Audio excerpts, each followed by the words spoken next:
Hi, welcome to Dinim 14. This is our last edition of the year. That's a fact, right? So the next month is going to be a little bit rocky. I didn't look at how the calendar falls out, but with the month of Tishrei, for all my classes, we are having yeshiva, even though it's Bein Zmanim, semester break. Obviously, the holiday proper we have off.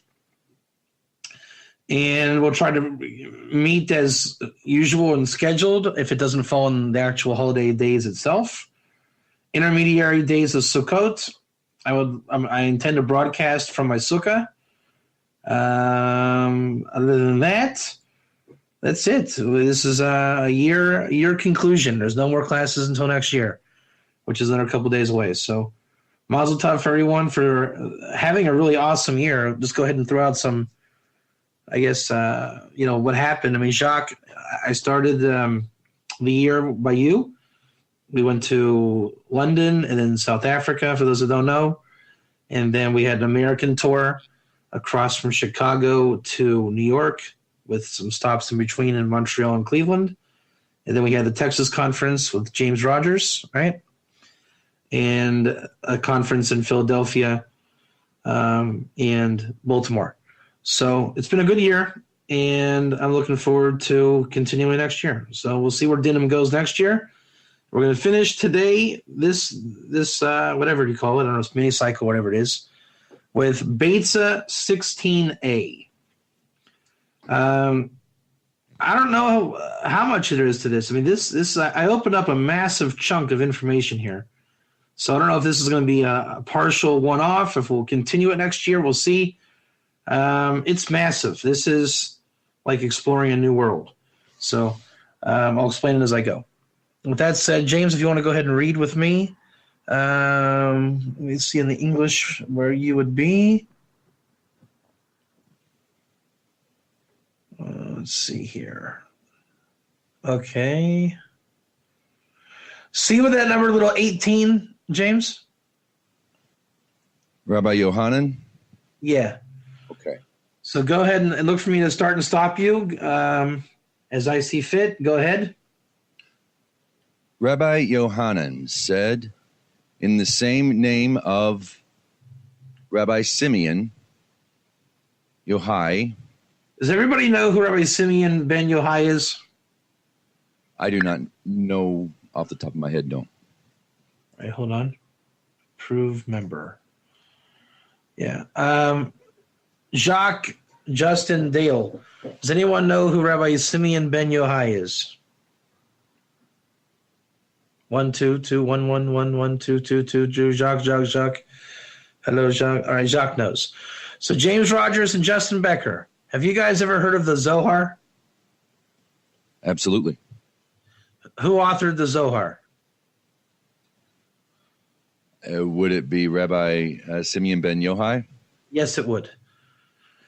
And in Hebrew, we call him Rabbi Shimon bar Yochai. He is buried just outside of Sfat. I've been there a lot of times. It's called Mount Meron. And I'm bringing it in for no reason other than the fact that he's mentioned here. Keep going. Every commandment, which he bestowed upon them in secret, for it is said, it gave to them publicity, except the Sabbath, which he bestowed upon them in secret, for it is said, it is a sign between me and the children of Israel forever. All right, so in Hebraic terms, all the mitzvahs were given to them, to the nation of Israel proper, by God. He gave it to them in the open, except for Shabbos, that he gave it to them in private, as it says in Exodus 31:17. Between me and between the children of Israel. As you know, children of Israel usually is what we call Jewish proper, as opposed to the people. This is the Bnei Yisrael. It should be an eternal sign. Go ahead. If so, idolaters should not be punished on its account. Stop. This is like the nugget of all nuggets. You realize did you guys cop what was just said? Does anybody, 1, 2, hello? Has anyone cop what was just said? It's very subtle. What was it? Justin B. Jacques, what happened? James, what happened? We can't punish somebody for missing the Sabbath. Who is a somebody? A non-Jewish proper. Right. So that is the word nachrim in my version, the nachri. So apparently we cannot punish a nachri for not keeping Shabbos. Everyone good? Good. All right. Keep going. The Sabbath he indeed made known to them. So Shabbos was made known to the nachri. What's the nafkamina? I mean, what's the conclusion you can draw then? If Shabbos was indeed given to the nachrim, then we should probably recognize it. There you go. Jacques, Justin? All right, so Justin B., Jacques, and James, everyone's understanding the conclusion here? Yes. All right, that's a big deal, isn't it? Yeah. So just go back to get a full head start where the Nachrim should not be punished, but go ahead and read it through. From 18? No, from where after the whole B'nai Israel, it's a sign forever, and it said, like, if so, then the Gentiles or whatever it says, the peoples should not be punished. Yeah, if so, 19. There it is. I'm seeing it now. 19. Gotcha. If so, idolaters should not be punished on its account. Stop. That's a full stop. Then continue. The Gemara changes pace. Go ahead. The Sabbath he indeed made known to them, the idolater, but its reward he did not make known to them. Okay, so apparently the Jews know the reward, and the idolater, the Nachri, Nachri doesn't necessarily have to be an idolater in terms of the connotation. It really is the classic non-Jew. I looked up the definition a while back of Nachri. It really is like the antithesis of Israel. It's non-Israel. That's a very strong connotation. Continue.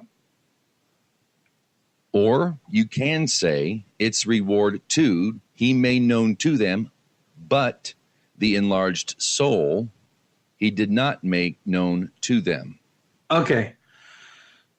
There's something called the Neshama Yisera, the additional soul that a Jew receives on Shabbos. I wish you guys had the Rashi to read because it would be nice. What the basic premise of Rashi here and another place that mentions it, that on Shabbos, the quote he says here, the Jewish person / soul, his heart expands for rest and for joy, and more ruach, spirit or air comes in, and his nefesh, we talk Kabbalistically here. We're going to keep it simple. Don't be like, where's Medayek, but like exact my words, because there's many ways it can go. And that's why it's a challenging class tonight.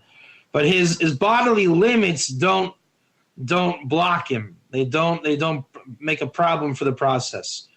So in the Tractate of Tainus, which is another tractate of the Talmud, basically what it is that when you eat and drink on Shabbos, it allows for your mind to expand. It's where the physical and the spiritual interface. And what the Talmud is suggesting here is that the non-Jew doesn't know about the Neshama Yisera, which is the additional soul. And therefore they know about Shabbos and about the reward of Shabbos, but they don't know about the Neshama Yisera. Now, where are you guys holding right now? And I'm asking because there's so many places you can go from this. That's why I'm a little bit like disturbed. This is a huge wisdom here. Anybody have any thoughts or comments? James, Jacques, Justin, anyone of just where you think it could go or should go? My first instinct is deals with human potential. Okay. And because I've noticed in my own experience that the closer I get to Israel, the closer I get to Torah, the more aware of my world and my own actions I'm made. And I would say that is definitely, like, if I were to be able to convey all the things that I learned tonight that I learned for this topic, and I were to not give the class, and I would just have like a tag phrase on my brain, that's what I would say is what you just said. I don't know if I'm going to be able to give over all the things that I prepared, but yeah, 100%. That's the answer, 100%. And that's what Nova is. That is what Nova is. It's about attaching for. I'm not going to put re-say what you said because you already said it fine. What you just said, that is Nova. That is the Nova Ger, and that's what's going on here. And why is it Nova Ger? Isaiah 56:3 is about keeping the Shabbat. So 100%. That's it. Jacques, any thoughts? Justin B, Aaron, any thoughts?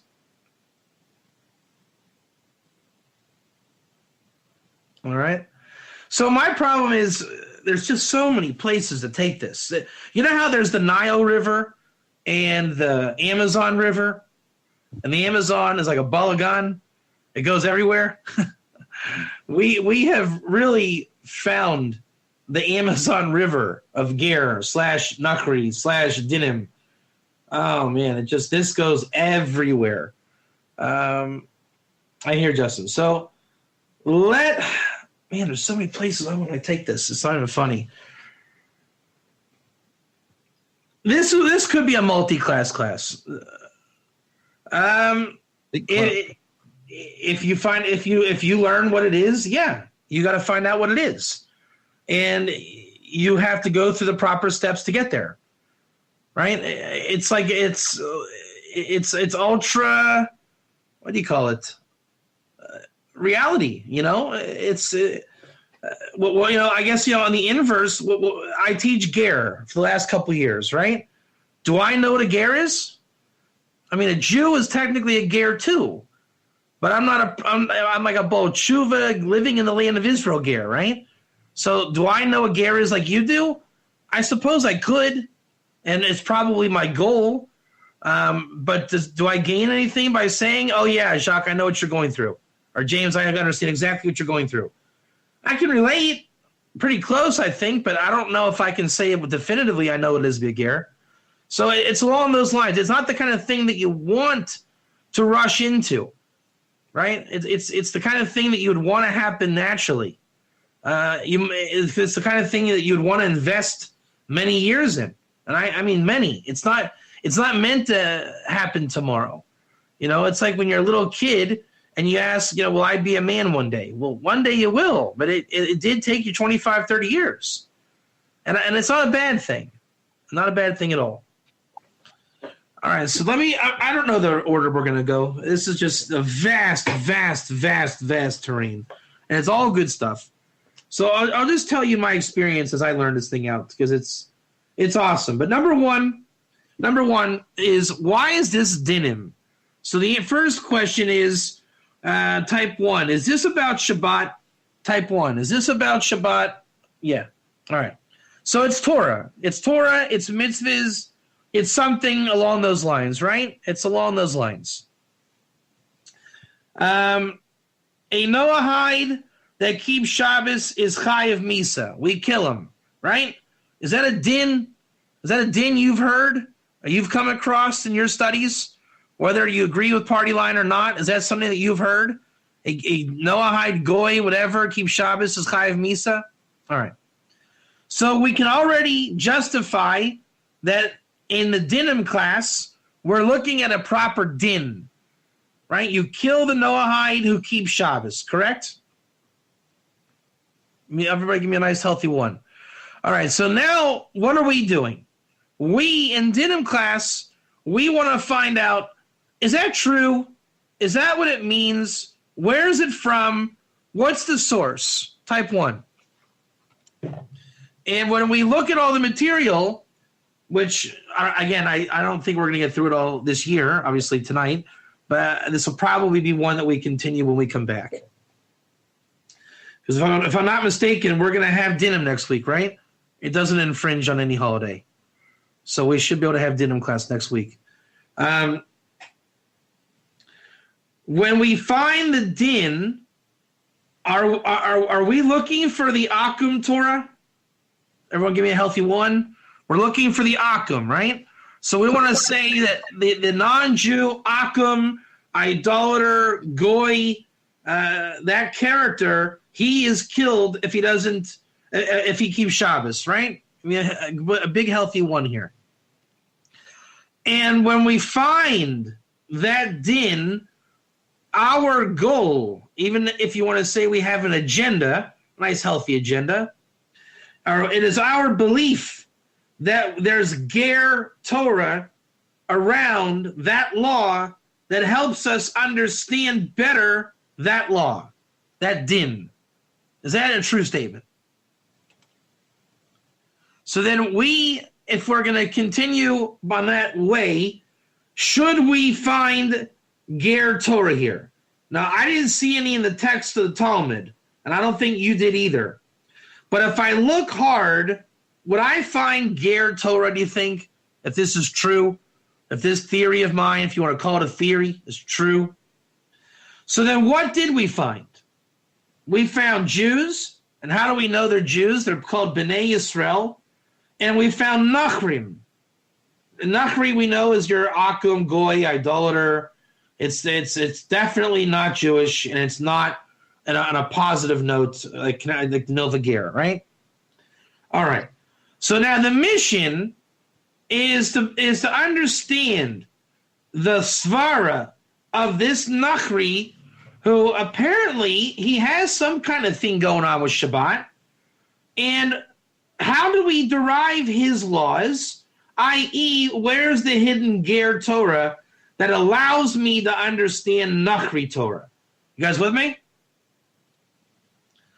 And if we're saying the Nachri is related to Shabbat, shouldn't we find that Rambam in here?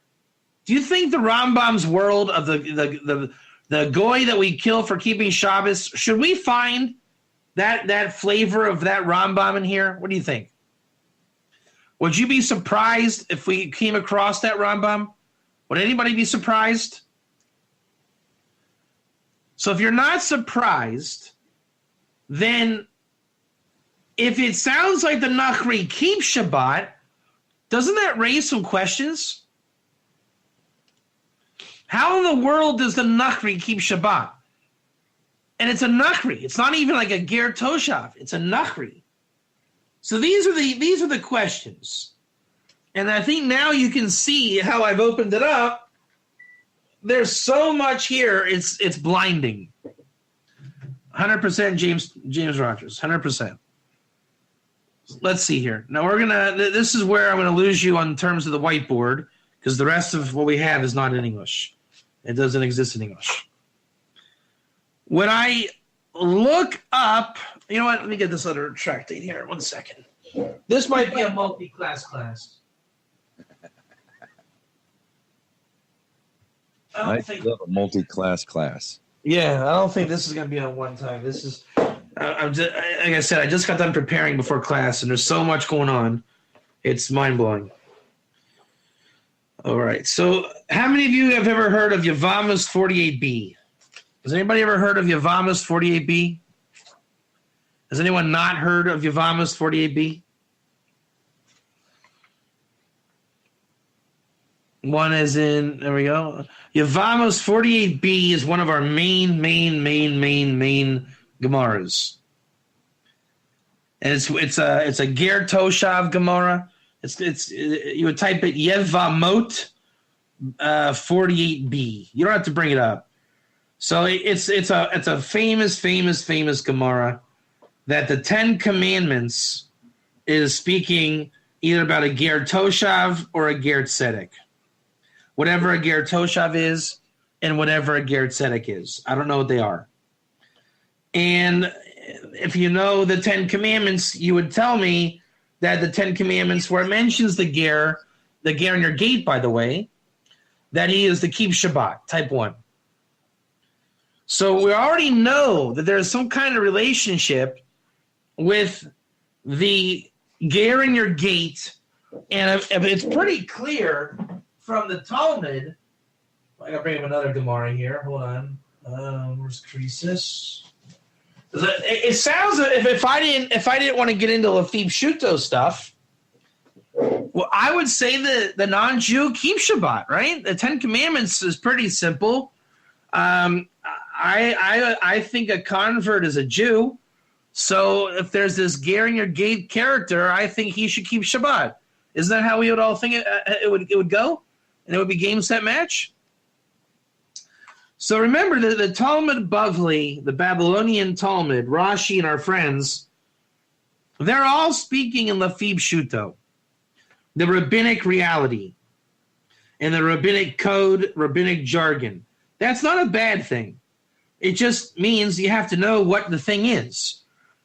Because when you look at the Torah itself, the Ger in your gate, that is not a Lafib Shuto statement.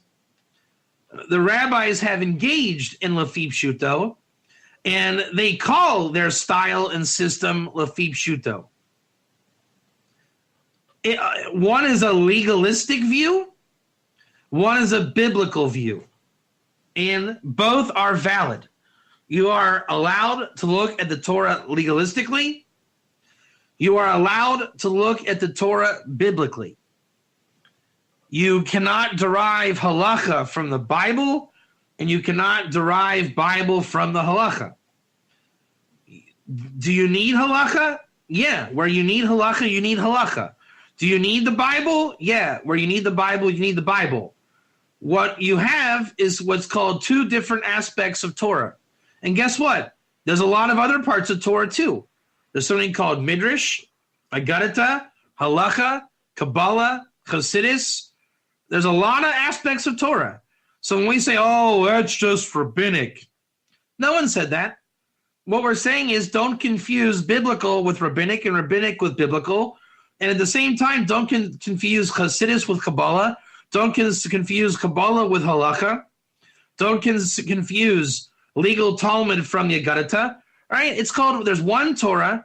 Many aspects are inyanim of Torah.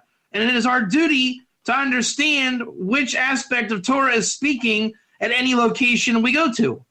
Right? You don't prove Halacha with Chassidus. And you don't prove Chassidus with Halacha.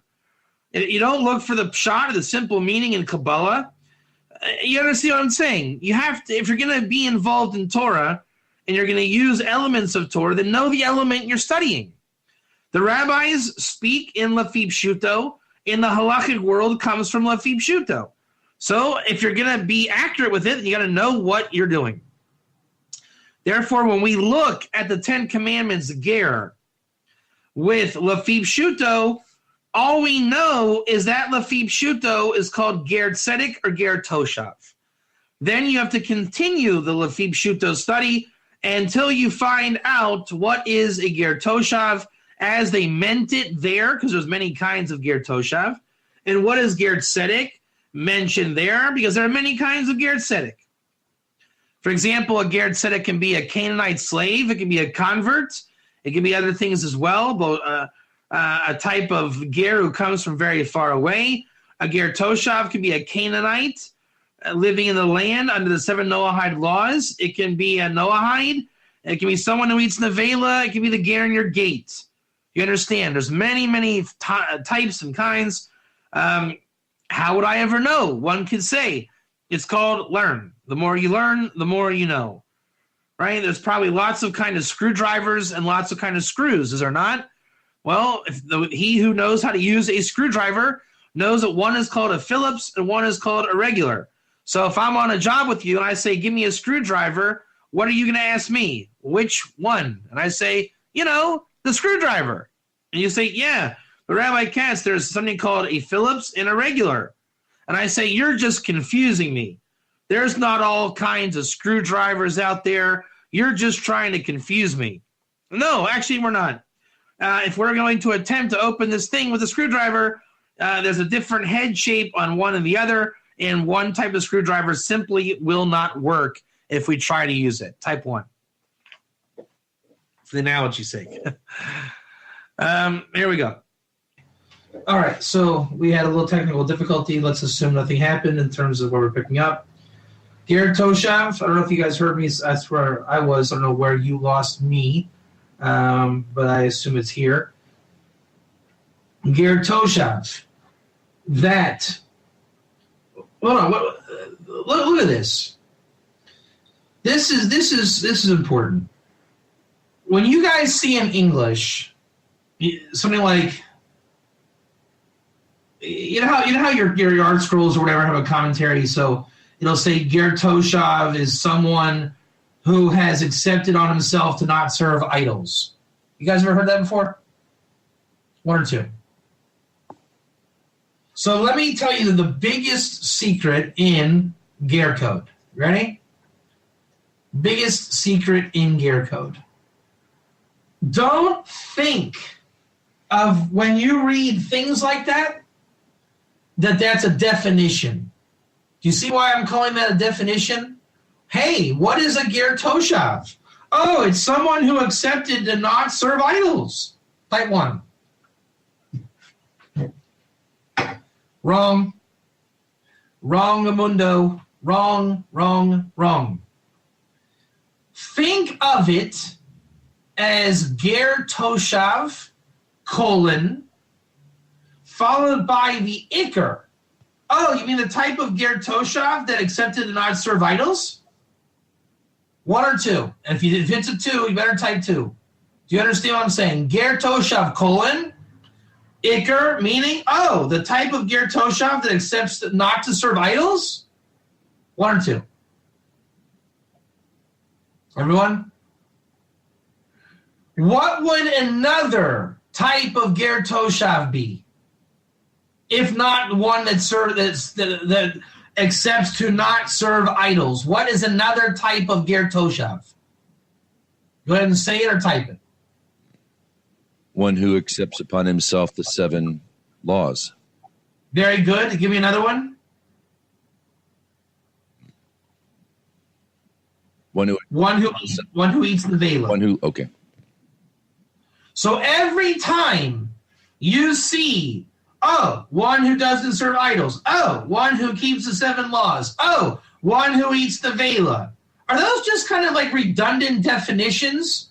Or are they categorical Ger Toshav? I would say categorical. Categorical. Does that mean one is better than the other? No. No. Does it mean, oh, I'm better because I don't serve idols and you're just eating the velas? They're just categorical for the sake of categorical. I'm a man with dirty blonde hair. What color hair do you have? I mean, it doesn't matter. It's okay if it's dirty hair, blonde hair day in Detroit. Okay, if I happen to be in Detroit, then I guess I qualify, don't I? So it really depends on the discussion. If we're talking about blah, blah, blah, not serve idols, blah, blah, blah, but no goyim. No goyim, but a Ger Toshav who doesn't serve idols, blah, blah, blah. It's right. It's a qualification to whatever Indian we're talking about. So Ger Toshav shekibel alav shalol avoid avodas chaychvim. Yeah, everyone misunderstands the Avodah Zorah 64b, 3 opinions. One who doesn't serve idols, one who accepts the 7, and one who eats the vela. Is that a machlekes in that Gemara? Is it like they're trying to figure out which is the real Ger Toshav? Or maybe they're explaining to you 3 different types of Ger Toshav. One who, for whatever reason, doesn't serve idols, like we're about to find out here. One who accepts the 7, and one who eats the vela, right? Here, the one who does not serve idols, and by the way, and eats the velot, he eats the vela, the Torah has warned him or cautioned him, or in other words, let him know about Shabbos. That if he desecrates Shabbos, he's like an idolater, literally. That's pretty interesting, isn't it? Sounds familiar also, doesn't it? Sound familiar? 1 or 2. Sound familiar? If this Ger Toshav who accepted to not serve idols, if he since he knows about Shabbos, if he breaks Shabbos, he's considered an idolater. This is the Rashi and Yavamas 48b, and we're going to refer to this for all of time, Rashi's Shita. Shita means view. It's Rashi's Shita. You can call it Rashi's non-Jewish Shabbat, whatever you want to fill in those blanks with.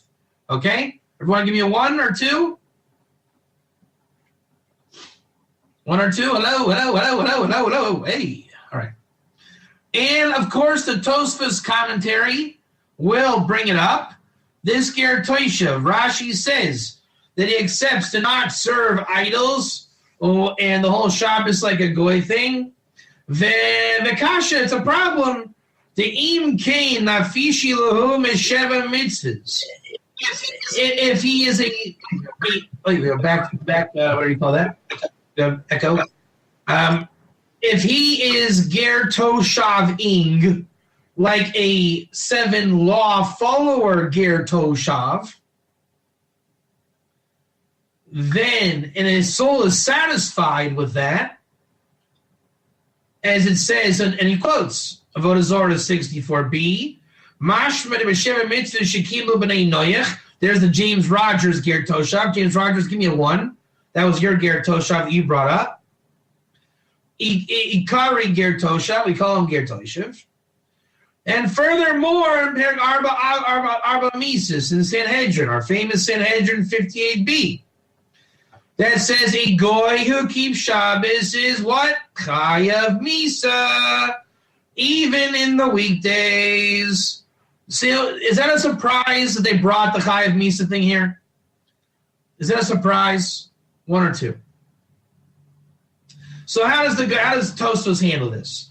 Rashi seems to be saying a non-Jew can keep Shabbos, and Tosfos said, hey, if you're a goy that keeps Shabbos is Chayav Misa. What do you think the Eric Bryan answer is? Meaning the non-Lafib Shuto answer to Lafib Shuto. We kind of already answered it by taking the long way. Can you guys hear the answer? Rashi was talking about non-Avodah Zarah, eating the Vela Ger Toshav, not James Rogers' Ger Toshav. You see that? Rashi had a different Ger Toshav in mind than your classic Noahide Ger Toshav. 7 go to heaven. There's 7 and not 8 for that Noahide. You understand that? Because he brought Dafka, the 7 laws, as the identifier for his Ger Toshav. And did you notice Rashi never mentioned the 7 laws? He mentioned the first opinion, non-idols, and the last opinion, eating the Vela. Who noticed that? Rashi never mentioned the 7 laws, and Tosfos only mentions the 7 laws. Are they talking about the same Ger Toshav? No. How many Ger Toshavs are there? I'll give you the Reuven Katz answer. You guys want the Reuven Katz answer? There's lots and lots of Ger Toshav. That's what Reuven would say. That's it. It's a non-question. It's like, I think it was you, James, that said a little bit ago, right? It's where you qualify or whatever that word you used was, right? It's where you plug in. It's where you're at. It's your coordinate, you know? Let's finish Tosfos' thing here. Kol shekain b'shavis u'perek dal mechusrei kapara ka'amar Rebbe Akiva de Ger Toshav ein mozar ala Shabbos near the hachava isim ulacha tzorek Yisrael dumi divided vashben masecha. He's going to quote another Talmud. Hey, anybody know what Talmud he quoted? Anyone? I'll give you a hint. It rhymes with misos. And it rhymes with Risos. Creasus 9a. So they're saying that in Creasus 9a, They talk about a Ger Toshav who does not do work for his rabbi. And what Tosfos is saying, how can Rashi's not Ger Toshav keep Shabbos? And our Ger Toshav, the 7 law Noahide one, does not keep Shabbos. Tosfos is Kasha Smoya. Do you guys remember what a Kasha Smoya is? The hidden challenge. Is Tosfos coming to say Rashi's wrong?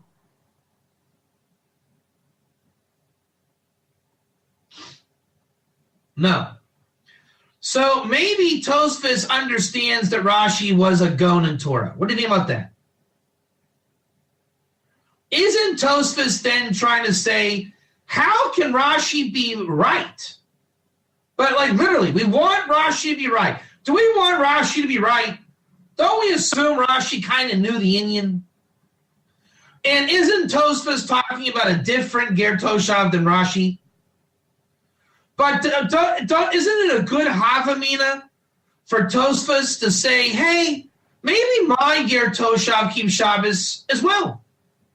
Rashi's Ger Toshav keeps Shabbos. I think maybe my Ger Toshav keeps Shabbos. How does Tosfos' Ger Toshav keep Shabbos? He says, hey, did you guys ever learn Krisis 9a? And you know how over there, one of the definitions of Ger Toshav Shabbos is don't make coffee for your rabbi on Saturday morning?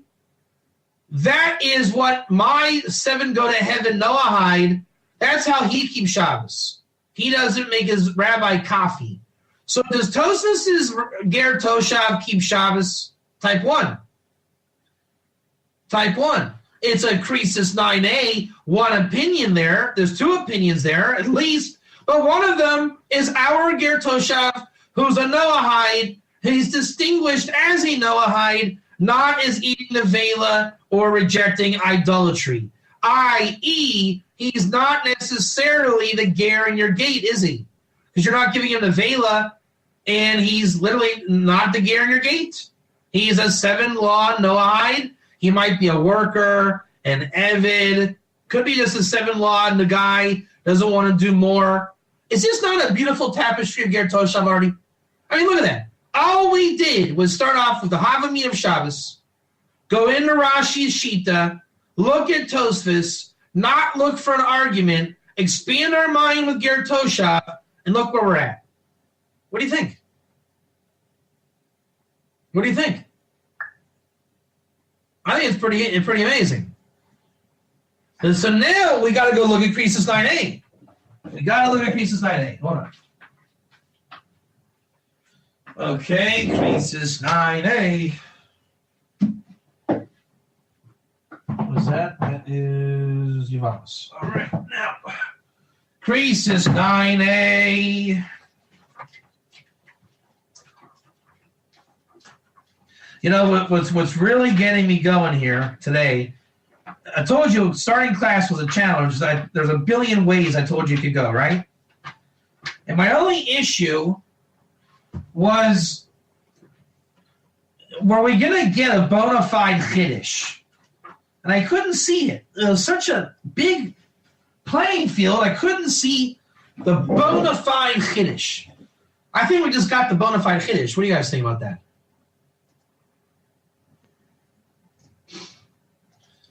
We definitely got the Chiddush.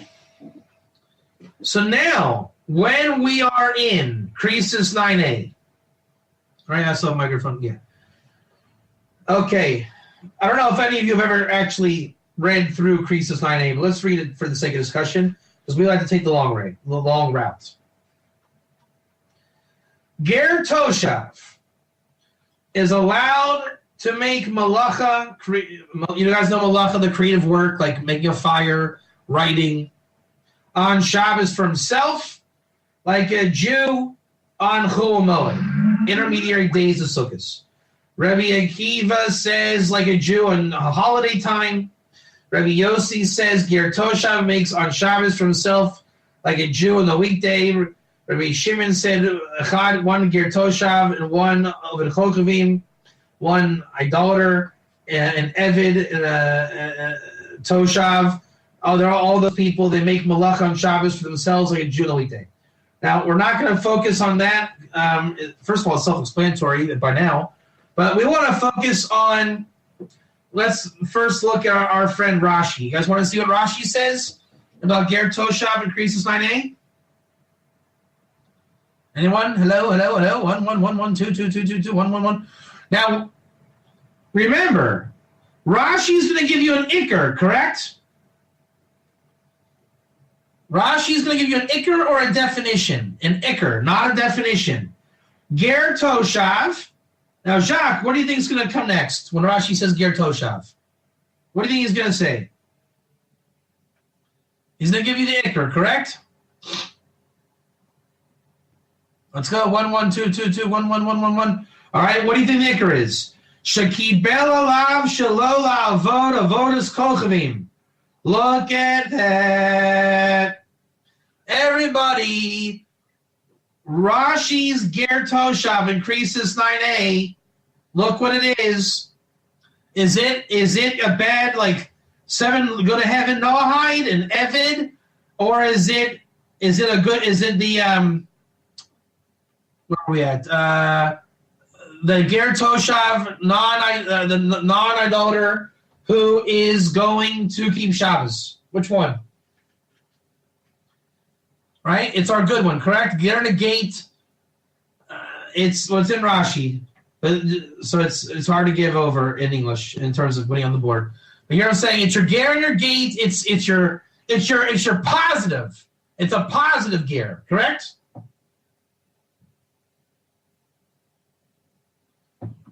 Now here's the beautiful part. Who wants the beautiful part? Type 1.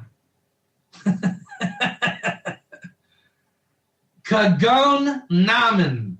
Oh, is it sweet? Stop with the sweetness. It's not even Rosh Hashanah yet. He says the Ger Toshav is like Namen. Now, last time I checked, is Namen an idiot? Are we going to just degrade Namen and say he's a Canaanite slave? Namen, bring me my coffee. You're not even on the level of a Shabbos goy. Bring me my coffee, Namen. Right? This is Namen. Namen. So Rashi's Ger Toshav of our famous Krisis 9a. Who is it? Give me a big, loud version of who it is. Type it through. Let's go. Namen. If you don't think this is beautiful, then I don't know what to tell you. I don't know what to tell you. I don't know what to tell you. So we got to read Tosas. Now we got to read Tosas. And what's Tosas? Now pay attention to the inflections of Tosas, correct? Ger Toshav oisei malacha la'atzmo. Ger Toshav makes malacha for himself. From here, the kasha is, hey, anyone ever hear of Yevamos 48b? Anyone ever hear of Yevamos 48b? Are you surprised that Tosfos is telling you to look at Yevamos 48b?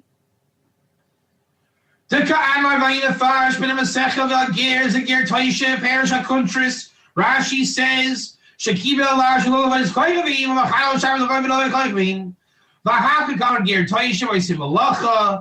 okay, so he's saying Rashi over there says that this idolater keeps Shabbos.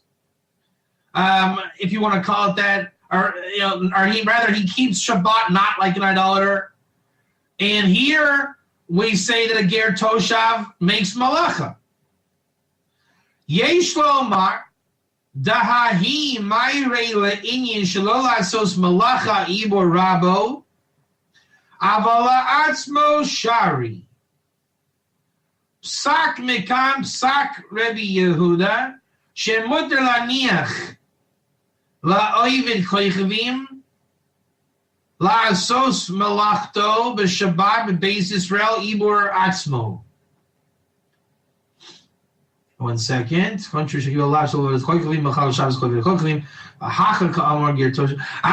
it is. There it is. Tosfos understands. Hey, Rashi, You were talking in Yavamas about a good guy, right? And here in our Gemara, it's Ger Toshav, and he's doing malacha. And according to Rashi, Naaman, good Ger Toshav. Remember our guy in Beitzah? Look at your Gemara on the whiteboard. The Nachri keeps Shabbos, correct? The Nachri keeps Shabbos, correct? In a loose kind of way of saying this. Type 1. And Rashi in Yavamas 48b is going to call him a Ger Toshav. And a Ger Toshav like Naaman. And what we learn from Rashi here is that our positive ger, he is going to break Shabbos in the prescribed way. So when he says keep Shabbos, it's not a bad thing that he does malacha, right? Tosfos says, yeah, sure, koyach Rashi, that's beautiful. And over there you call it Ger Toshav, deviating a little bit from Beitzah. And here we're going to call it Ger Toshav, deviating a little bit from Beitzah, who called it Nachrim. Nachrim meaning non-Yisrael proper. And Tosfos is going to say, but here, Ger Toshav makes malacha, whereas over there, it's just talking about Shabbos. In Yavamas 40b. So he says, here we're talking the Indian of making malacha for his rabbi. He cannot make malacha for his rabbi, but for himself, he can make malacha. So the Ger Toshav is allowed to make malacha for himself. Psak mikar, psak Rabbi Yehuda, shemutar l'niach oivid koichvi masos malach. So we learn, he says, from here, we derive that a low Ger Toshav, remember him, our friend the Nachri? And there are some Ger Toshav on the level of Nachri. For example, a Canaanite living in the land of Israel. So for him, he so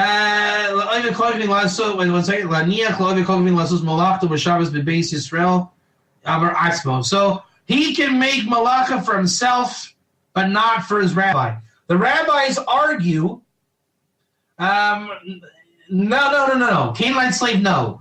We're talking about the 7 Canaanite nations that you bring into the land of Israel. When you conquer Israel and they accept the 7 laws, it's Mer Kahan Ger Toshav. Not the Canaanite slave. There's a Canaanite nation and a Canaanite slave. The Canaanite slave is called a Ger Tzedek, and he must keep Shabbos. You cop? Do not confuse the two. So here we learn the laws of Shabbos Goy by this guy. And there's a question about the Nachri and Shabbos Goy. That's the Rebbe Sicha. Remember me quoting the Rebbe Sicha? Remember the Rebbe Sicha? All the arguments on the Shabbos Goy is taking your Nachri, like our Gemara in front of your face here on the whiteboard. Because that Nachri has Shabbos, can you use him as a Shabbos Goy or not? What's the pshat non-lafib shuto, Jacques? Right, what's the pshat lafib shuto, Jacques? He has to be a Ger Toshav to be a proper Gentile. You understand why I use the word Gentile when I explain it lafib shuto? It's lafib shuto. It's not meant to be real. We're saying non-Jew. Non-Jew, just kind of flat answer. So there's 2 kinds of non-Jews. Those that we allow to be Shabbos Goy, and those that we don't allow to be Shabbos Goy. One is called a Ger Toshav, one is called a Nachri. You see how there's levels and levels and levels within levels when you play with Lafib Shuto? So to call a Ger Toshav a Gentile or a Goy can actually happen in Lafib Shuto when you're describing Lafib Shuto matters. Because why? What you're saying is that even the Nachri knows about Shabbos. So you have a concept of a Nachri not being a Shabbos Goy. I know it's hard on the eardrums, right? This is why the rabbinic words are hard to understand. You must know the inyan. There's an inyan behind every story. There's a world behind a world. The reason why we're bringing the word nachri into it is because the nachri is really not supposed to be a Shabbos goy. There's no such thing as the word goy by Shabbos and non-Jews. But in Lafib Shuto, it goes a little bit crazy. The nachri does not have to keep Shabbos by the Torah law. We understand rabbinically that we're starting to see it here. This is the din. This is the question rabbinically. We're going to close on this note here, and then we're going to continue next week. Ready? Remember, is there such a thing as the 7 laws of Noah? Here we go. Now we're in the perfect spot. Is there something called the 7 laws of Noah? A Noahide is an akum, type 1. A Noahide is an akum. The Noahide akum, by the Gemara in front of you, he has some kind of Shabbos going on, type 1. That's already called a din, isn't it? That is already called a din, isn't it? And we learned that din from Ger Torah, did we not? So for the Noahide law, all we need to know, what level does our nachri become Shabbosdik? Or does he remain ignorant of Shabbos? Type 1. That would become what we call Noahide law proper. Type 1. And that's, ironically, I might be wrong what I'm about to say. I might be wrong. I don't think I'm wrong, but I might be wrong. I'm guessing that this law is not in the Divine Code English. Has anyone read the Divine Code English from cover to cover? You have? Okay, so is this law of the Shabbos goy in there, James Rogers, as I'm explaining it? That a nachri coming into Shabbos awareness, whether he is aware or unaware, makes him either prohibited or permitted to partake in Shabbos, either for himself or as a Shabbos goy. Is that in there?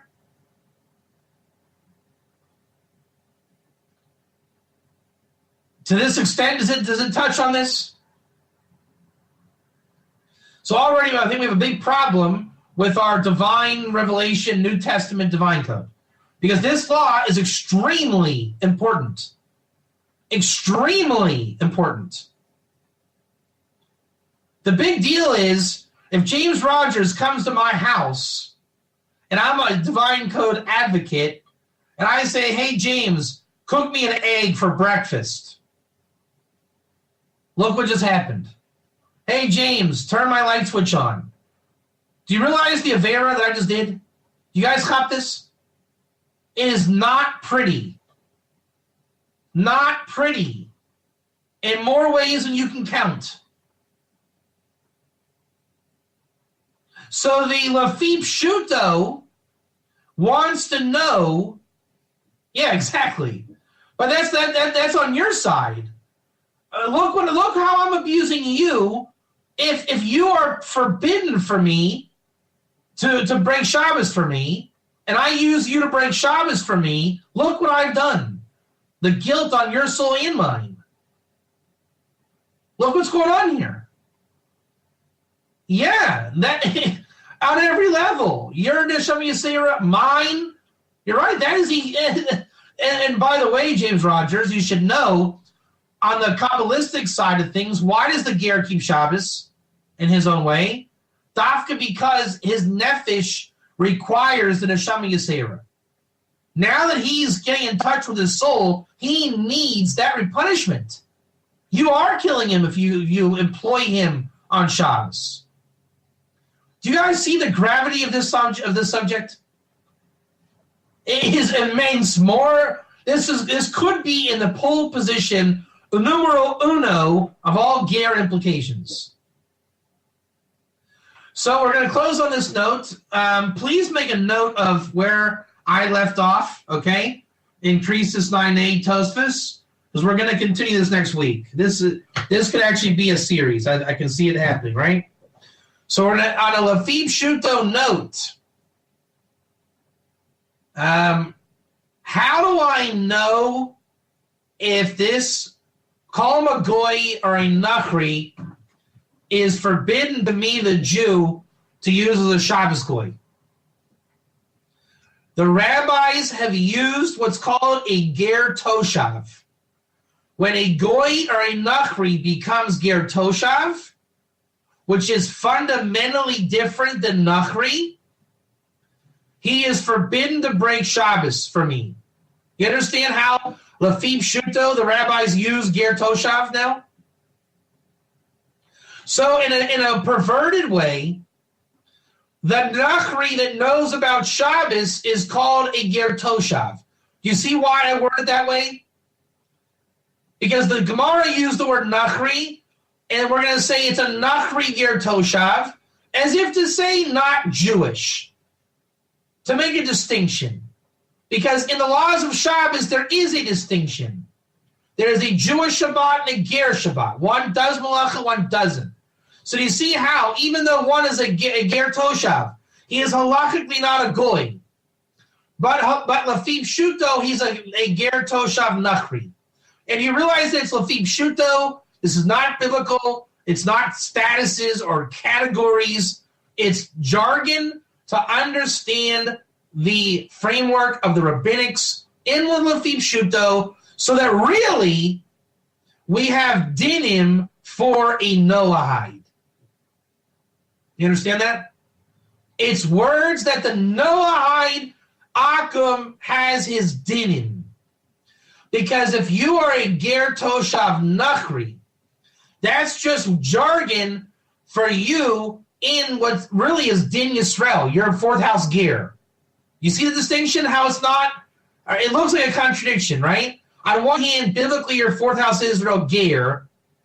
But Lafib Shuto, it gets a bit derogatory, but not because of you.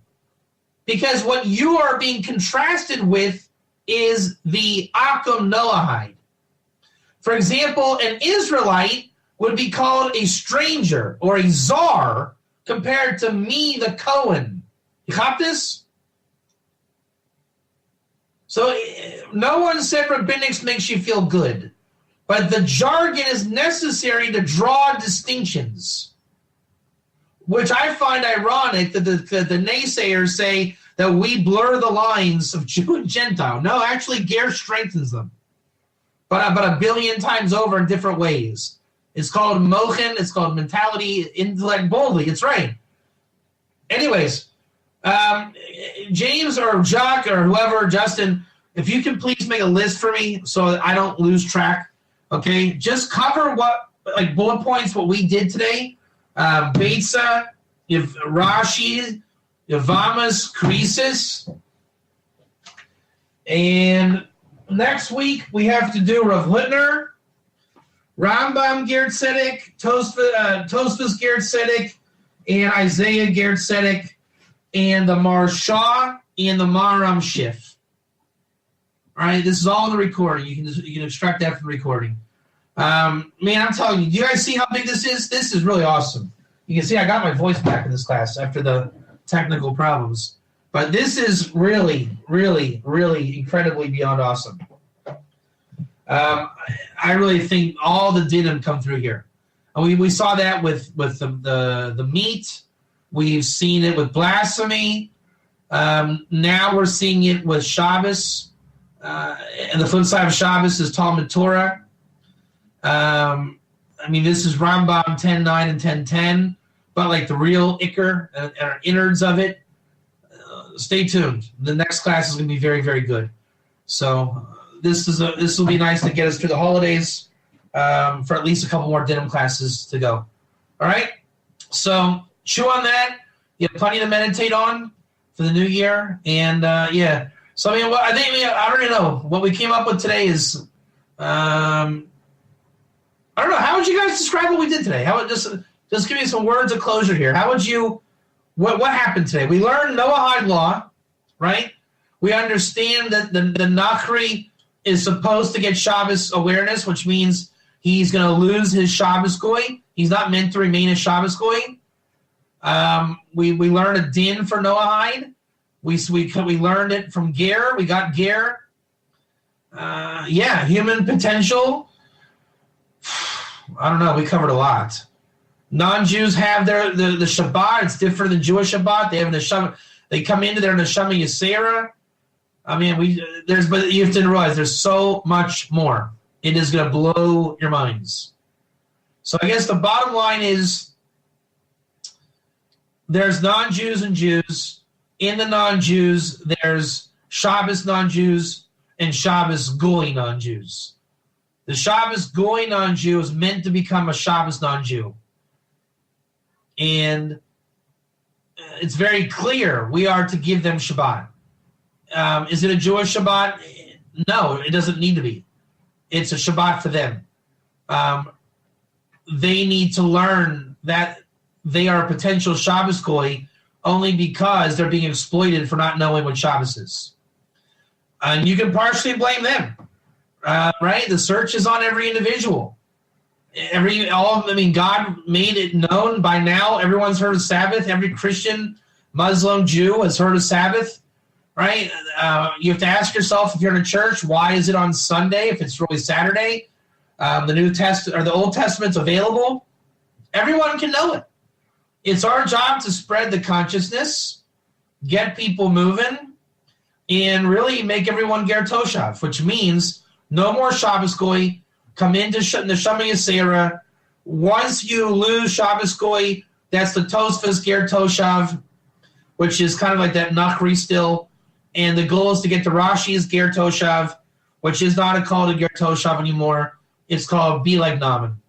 You want to know what it's about? It's about being like Naaman. Once you're like Naaman, you got your mazel, your potential, you're working towards your Neshama Yisera, you're working in Torah, you're a Nilva Ger, Isaiah 56:3. Terminologies don't matter. They're just part of the signs and territory of where you're going. You're going with Hashem.